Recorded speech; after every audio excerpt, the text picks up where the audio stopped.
Very good evening all of you. कैसे हैं आप लोग? सीख रहे हो, समझ रहे हो, बहुत आगे बढ़ रहे हो। हम लोग बात करने वाले हैं 14 नवंबर के डेटा की। हालांकि ये वीडियो कल ही आ जाना चाहिए था, लेकिन मैं एक फैमिली फंक्शन के अंदर बिजी था और फिर आज मार्केट ओपन भी होने वाला नहीं था, तो आई थॉट कि इसको आज मैं शाम को पोस्ट कर दूंगा आपकी लर्निंग के लिए। उससे क्या होता है, थोड़ी सी कनेक्टिविटी भी बनी रहती है, थोड़ा सा लर्निंग आपको मिलती रहती है। अब बात करेंगे 14 नवंबर के डेटा की। भाई हुआ क्या, देखो हमारे सामने हमने देखा बिहार के इलेक्शन के रिजल्ट आ गए।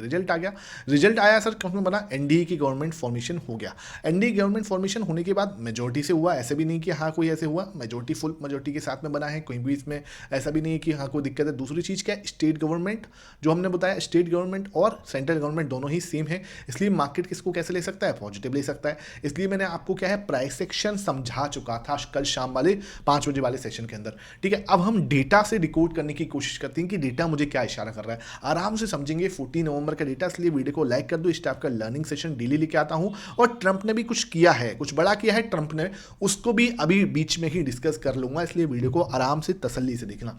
डाटा क्या कह रहा है, सबसे पहले डाटा देखूं तो यहाँ पे मुझे क्लाइंट यानी पब्लिक ने हमारे सामने क्या करा है। पब्लिक यानी कि रिटेलर्स, इन्होंने आज अपनी पोजीशन यानी कि कल बात कर रहा हूँ मैं 14 नवंबर पे, इन्होंने अपनी पोजीशन को हल्का सा, यानी कि हल्का भी नहीं बोलेंगे, अप्रोक्सीमेटली 1% से इंक्रीज कर दिया है। 1.05% से अपनी पोजीशन इंक्रीज करते हुए नजर आए हैं। यहाँ पे क्या हो रहा है, देखो एक बात आपको समझ में आ रही होगी, जो कुछ हुआ वो मार्केट के लिए सही है। मतलब गवर्नमेंट एनडीए की फॉर्म हो गई, जो कि बेटर है, अच्छा है। अच्छा, कुछ लोग पूछे सर बिहार इलेक्शन इतना इंपॉर्टेंट क्यों है, इतना उसको हम समझ क्यों नहीं। देखो बिहार इलेक्शन के इंपॉर्टेंट इसलिए था क्योंकि यहाँ पे जुड़े हुए थे नीतीश बाबू, और नीतीश बाबू का योगदान कहाँ पे है सर, हमारी सेंट्रल गवर्नमेंट के सहयोग में है। अगर यहाँ पे नीतीश बाबू हार जाते तो सेंट्रल गवर्नमेंट पर भी क्वेश्चन लग जाता। ठीक है, तो इसलिए उसकी इंपॉर्टेंस थोड़ी ज़्यादा है, ये बात आपको मान के चलनी पड़ेगी। ठीक है, इन चीज़ों को थोड़ा सा समझिए करो। हमारा पर्सपेक्टिव कहीं भी यहाँ पे पॉलिटिकल चीज़ों को डिस्कस करना नहीं है। हम जो भी बात करेंगे वो स्टॉक मार्केट के पॉइंट ऑफ व्यू से ही करेंगे, क्योंकि देखो हमारा पर्पस क्या होना चाहिए, लर्निंग का। अगर हम यहाँ भटक जाएंगे ना तो फिर यार देखो सबकी चीज़ें सही हैं, सबकी चीज़ें गलत हैं, उधर हमें नहीं जाना। हमें फोकस करना है कि मार्केट कैसे ले सकता है। मार्केट के अंदर मैंने आपको कल भी एक चीज़ समझाई थी। अब हमारे पास जो इंपॉर्टेंट रजिस्टेंस है वो 26,300 का है। 26,300 से लेके और 25,800 के बीच की जो रेंज है वो मार्केट को डिफाइन करने वाली है। 800 ब्रेक हुआ, मार्केट को एक नीचे के बड़े दर्शन हो सकते हैं, लेकिन क्या है, हमें एक अच्छा हेड एंड शोल्डर पैटर्न मैंने आपको दिखाया था। जाके कल वाला सेशन देख लो या फिर कल संडे का वेट कर लो, बहुत अच्छे से डिस्कस करेंगे। 15 मिनट का टाइम फ्रेम जो है उस पर भी प्लान बनाएंगे। इसलिए इससे पहले हम डेटा जो है वो डिकोड करना जरूरी है। डीआईएस ने आज क्या किया है, घरेलू निवेशक क्या करते हुए नजर आए हैं वो देख लेते हैं। अगर मैं घरेलू निवेशक देख रहा हूं तो इन्होंने अपनी पोजीशन को भी इंक्रीज किया है 0.97, और आखिरकार फाइनली 70 से अपनी ऊपर पोजीशन को लेके गए हैं। तो 70 से ऊपर लेके जाने का मतलब समझ रहे हो क्या है, ये दिखा रहे हैं भाई कि हम हैं, कॉन्फिडेंस है भाई। अच्छा, ये ना 84 तक भी जाते हैं, और मजा तब आता है जब मार्केट ऊपर जा रही हो और ये लोग खरीद रहे हो। समझ रहे हो, इसका मतलब क्या होता है कि मार्केट ऊपर जा रही है और ये खरीद रहे हैं। ठीक है, इसका खरीदना, किसका खरीदना सर, एफआईएस का, डीआईएस का खरीदना। इसका मतलब क्या होता है कि मार्केट के अंदर और स्ट्रेंथ है अभी। भाई आप समझो ना, ज़्यादातर टाइम हम क्या होता है, मार्केट नीचे जाती है तो हम खरीदते हैं, और मार्केट ऊपर जाती है तो हम प्रॉफिट बुकिंग करते हैं। ये हमारा नॉर्मल सेंसिबल चीज़ जो चलती है वो है। लेकिन जब मार्केट ऊपर जा रही है और जब आपको डीआईएस खरीदते हुए नजर आ रहे हैं, इसका मतलब कहीं ना कहीं ये है कि इनको अभी मार्केट के अंदर और स्ट्रेंथ नजर आ रही है। ये चीज़ हमें समझनी पड़ेगी। ठीक है, उसके बाद बात करते हैं एफआईएस, यानी कि हमारे घरेलू निवेशक क्या करते हुए नजर आए हैं। अगर मैं घरेलू निवेशकों को देखूं तो 11.18% से इन्होंने खरीदा और अपनी पोजीशन को बेचा, और अपनी पोजीशन को 0.56% से लगातार, आई थिंक 13th डे है जब इन्होंने क्या करा है, सेल किया है। ठीक है, अब ये दिन भाई लगातार सेल, अच्छा ये सेल जो कर रहे हैं ना वो बहुत ज़्यादा नहीं कर रहे हैं। 0.5% बेच दिया, 0.24% बेच दिया, मतलब बेच रहे हैं डेली, लेकिन एकदम से बड़ा नहीं बेच रहे। बेचना चाहते तो इतना एक साथ भी बेच देते हैं, हमने वो टाइम भी देखा है। लेकिन क्या कर रहे हैं, हल्का हल्का मार्केट के अंदर क्या कर रहे हैं, अपनी पोजीशन में मतलब देख रहे हैं, सिचुएशंस को समझने की कोशिश कर रहे हैं, हल्के होके रहना चाह रहे हैं। बिकॉज क्या है कि हल्के होने का रीजन क्या है, सिंपल है, इनको अनसर्टेनिटी है। अभी अनसर्टेनिटी का मतलब क्या है सर, इन्हें नहीं पता कि अभी ट्रेड डील कैसे होगी, कितने पे होगी। अच्छा, कुछ चीजों पे है ना, ट्रंप ने टैरिफ को घटाया है। ठीक है, Trump drops tariff on coffee, fruit, beef and consumer. Coffee पे मतलब मोस्टली इसने क्या है, बीफ, फ्रूट और कॉफी पे इसने क्या करा है, as consumer face high prices. क्यों हाई प्राइसेस जो है कंज्यूमर फेस कर रहा था, उसकी वजह से इनके ऊपर दबाव बना, प्रेशर क्रिएट हुआ, और ट्रंप ने क्या करा है, ड्रॉप किया है tariff on coffee, fruit and beef, इन तीनों प्रोडक्ट्स के ऊपर जो है इन्होंने जो है अपना टैरिफ आपका कम करता हुआ जो ट्रंप नजर आया है।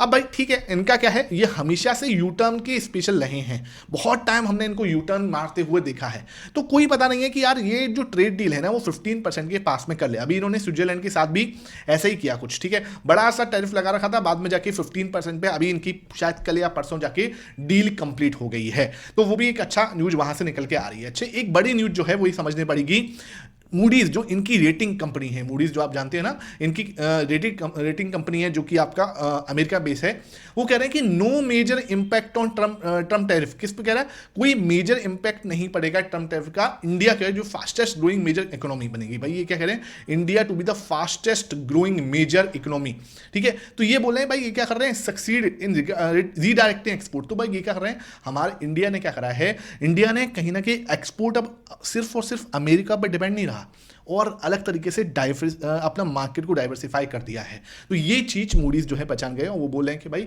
इंडिया पे कोई मेजर इंपैक्ट नहीं पड़ने वाला इस चीज का, ये इनकी खुद की रेटिंग कंपनी मूडीज जो है वो बोल रही है, ठीक है, तो एक अच्छा जो है यहाँ से हमें फीडबैक मिल रहा है। उसके बाद बात करते हैं जो मेन प्रो है, ठीक है, प्रो क्या करता हुआ नजर आया है, इसने क्या किया है, बिकॉज क्या है, आप सबको बताओ मार्केट थोड़ा ऊपर बढ़ा, राखी 3 बजे बढ़ा, 3 बजे बढ़ने के बाद आपको क्या लगता है प्रो ने क्या किया होगा, वीडियो को 1 सेकंड के लिए पॉज करना और फिर आप बताना, बिकॉज उससे आपका माइंडसेट पता चलेगा कि आप कितना ग्रो कर रहे हो, ठीक है।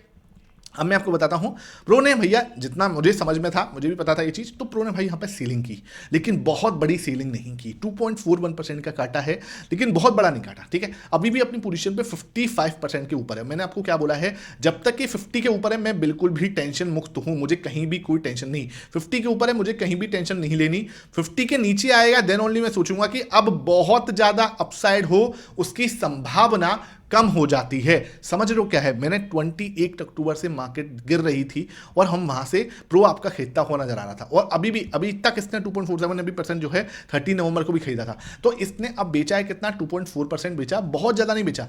अब अगर इसने अपनी पोजीशन को 19% के आसपास से बढ़ाया था, 38.6 से कहां पहुंचा था सर, ये 19% बढ़ा के अपनी पोजीशन पे 57.8 पे पहुंच गया था, अब जाके इसने 2.5% 2.4% कम की है, तो इसके पीछे कुछ तो होगा। मैं तभी आपको समझाने की कोशिश कर रहा था, इन चीजों को आप जब धीरे धीरे खुद से डिकोड करोगे, एक दिन डेटा नहीं देखोगे तो भाई कोई फर्क नहीं पड़ता, लेकिन आप कंसिस्टेंटली नहीं देखोगे तो आप बहुत सारी चीजें मिस कर दोगे। इसलिए मैं बार बार बोलता हूं, कुछ भी हो, थोड़ा भाई वीडियो को ऐसा हो रहा है आपको, आप 1.5x पर देख लो, लेकिन डेटा को नोट डाउन अपने पास जरूर रखो कि कब क्या हो रहा है। आपके पास आपकी डायरी के अंदर या आपके एक्सेल शीट के अंदर डेटा जरूर होना चाहिए, तभी जाके आपको जब उसको प्राइस एक्शन से जोड़ोगे ना, तस्वीर एकदम साफ होती हुई नजर आएगी। ये चीजें वीडियो पसंद आती है तो लाइक जरूर कर दिया करो, क्योंकि इस टाइप का लर्निंग सेशन आपके लिए इन डेप्थ लेके आता हूं मैं।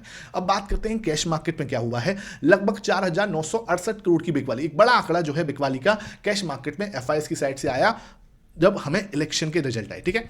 दूसरी चीज 8,461, मतलब ह्यूज, बहुत बड़ा खरीदारी का आंकड़ा निकल के आया, कहां की साइड से, डीआईएस की साइड से, घरेलू निवेशकों की साइड से, ये चीज अच्छी दिख रही है। बात करते हैं इंडेक्स फ्यूचर की, 2873 करोड़ का बेचा था और 316, बहुत छोटा नाम मात्र का इसको जो है स्टॉक फ्यूचर के अंदर बिकवाली करते हुए नजर आए, तो 2100 करोड़ ये हो गया।